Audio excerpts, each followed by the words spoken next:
మతం అన్న విషయాన్ని యేసుక్రీస్తు ప్రభువే ఖండించారు. యేసుక్రీస్తు ప్రభు భూమి మీద ఉండే మతాలన్నీ సరిపోవని ఇంకో కొత్త మతాన్ని స్థాపించడానికి భూమి మీదకి రాలా. యేసుక్రీస్తు ప్రభు 12 మంది శిష్యుల్ని భూమి మీద ఉండే అన్ని మతాల వాళ్ళని మన మతంలోనికి తీసుకురండి అని చెప్పలా ఎక్కడ. యేసుక్రీస్తు ప్రభు మతం అన్న కాన్సెప్టే వ్యతిరేకించారు ఆయన. ఇది ఒక జీవిత విధానం. ఒక మనిషి తాగడం మానేయడం మతం మారడమా? ఒక మనిషి దొంగతనం చేయడం మానేయడం మతం మారడమా?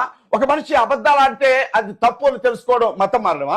ఒక మనిషి తనను సృష్టించిన సృష్టికర్తనే ఆరాధించాలి అని చెప్పడం అది మతం మారడమా? ఒక మనిషి హత్య చేయకుండా బ్రతకడం అది మతం మారడమా?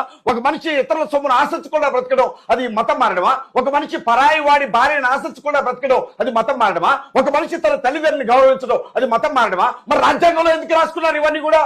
భారతదేశ రాజ్యాంగంలో ఎందుకు రాసుకున్నారు ఇవన్నీ కూడా? అంటే నువ్వు మనిషిలాగా బ్రతకరా అని చెబితే భూమిని, ఆకాశాన్ని, సూర్యుడిని, చంద్రుడిని, నక్షత్రాలని, సముద్రాల్లో తిరిగే జీవుల్ని, భూమి మీద తిరిగే జీవుల్ని, పావుని, పందిని, కుక్కని, నక్కని, ఏనుగుని, ఎలుకని కాదురా, నిన్ను సృష్టించిన సృష్టికర్త ఒకడు ఉన్నాడు, అతన్ని ఆరాధించు అని చెప్పడం మతం మారడం ఎలా అవుతుందని నాకు తెలియగలుగుతాను.